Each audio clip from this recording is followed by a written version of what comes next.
For good reason. One of the teams in the NFL that has the most expectations of themselves in the 2024 NFL season is going to be the Miami Dolphins.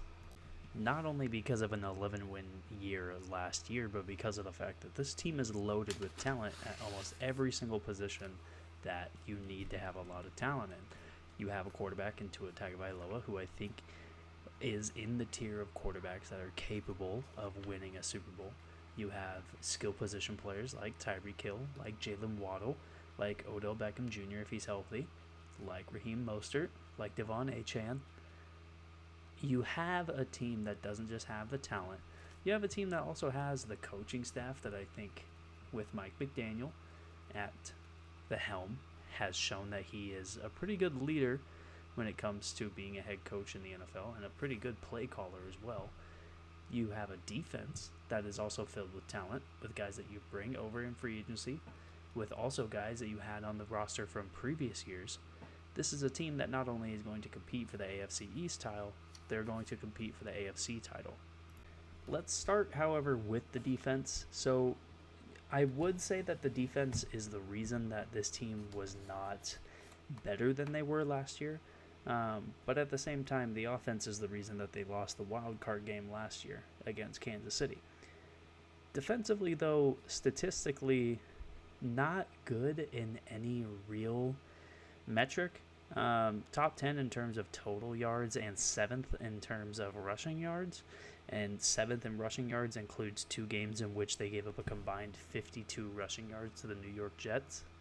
But where they weren't good last year, they definitely made improvements.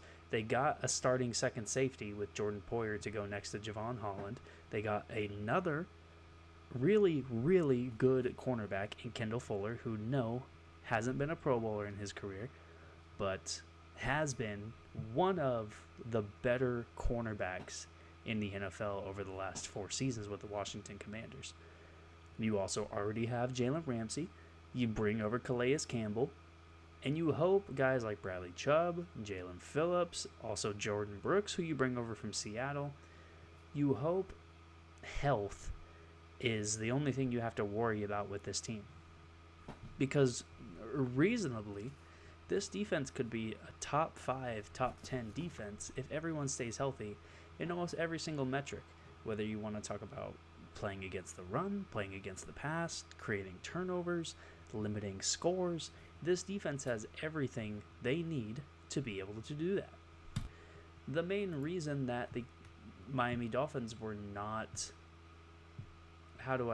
better than they were last year, even though they were still an 11-win team, they went 1-5 against playoff teams last year.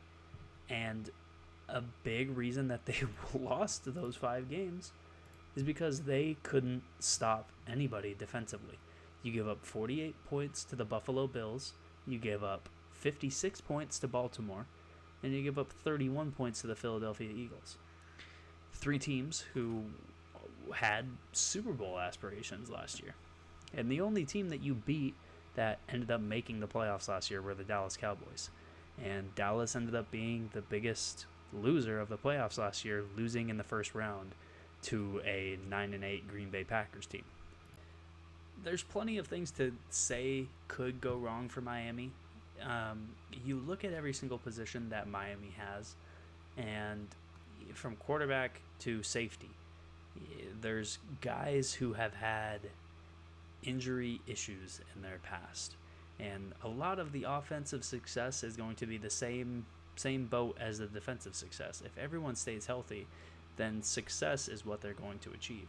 Now, that's something that you can easily say again about every single team in the NFL. But when it comes to Miami, when you have Tua Tagovailoa, who's had his issues injury-wise, when you have Odell Beckham Jr., who's had his issues injury-wise, Raheem Mostert, I don't know if he's really the measure of health in the NFL. Devon Achane ended up missing 6 games last year. I don't know, I just don't know how much you can really count on everybody to be there every single game for Miami. However, this is going to be a prediction and a preview on what this team can do if they are healthy and if they are successful. Now, schedule-wise for Miami, I don't see anything that is too terrible in terms of having a long road, a long streak of games on the road. Their bye week is week 6. It's a little early than you'd want, at least in my opinion. I've made that claim many times. But you don't go on the road for long stretches of time. You don't even play any back-to-back games on the road until week 17 and week 18 when you play Cleveland and you play the Jets. But you still have tough games. You go to Houston, you go to Green Bay, you go to Buffalo, of course, you go to Seattle, and you go to Jacksonville to start the year. But the schedule isn't tough by any stretch of the imagination. I'd say it's probably middle of the pack, if not on the easier side of things when it comes to their opponents. So all in all, I would think Miami, honestly, if everything goes right, if they're healthy all the way through, and they only have a couple guys miss a game here and there, this team should win at least 12 games next year. I don't know if the division's better. I think New England's probably in the same place they were last year. Yes, they have a better quarterback. I don't think they have a better all-around team around that quarterback. Buffalo, I think skill-wise, got much worse than they were last year. And if you're going to tell me that the Jets are going to either be a 10-win team or a 5-win team, I'd believe you either way. This is Miami's division to take, and this is the first year in a very long time where Miami needs to be considered the front runners of the division, and they need to be considered a major threat to the Kansas City Chiefs for the AFC title and the NFL Super Bowl title. I mean, really. So 13 wins, 13 wins should totally be attainable for this team. And a floor, honestly, I would say 10 wins. I even if things go wrong for them, I think they have 2 easy games against New England. I mean, realistically, the games are easy against New England. You play them in week 5. You play them very early in the year, so you don't have to worry about playing in the snow and the cold in New England late in the year. You get them at home in week 12. The same thing could be said for in a lot of their games. I just don't think a lot of their games look very tough. And I think they have a really good coaching staff. I think their players, they have one of the most talented rosters from top to bottom in the NFL. So 10 wins as a floor seems like, is pretty attainable for Miami. And I'd be very shocked to see them not win at least 10 to 11 games next year.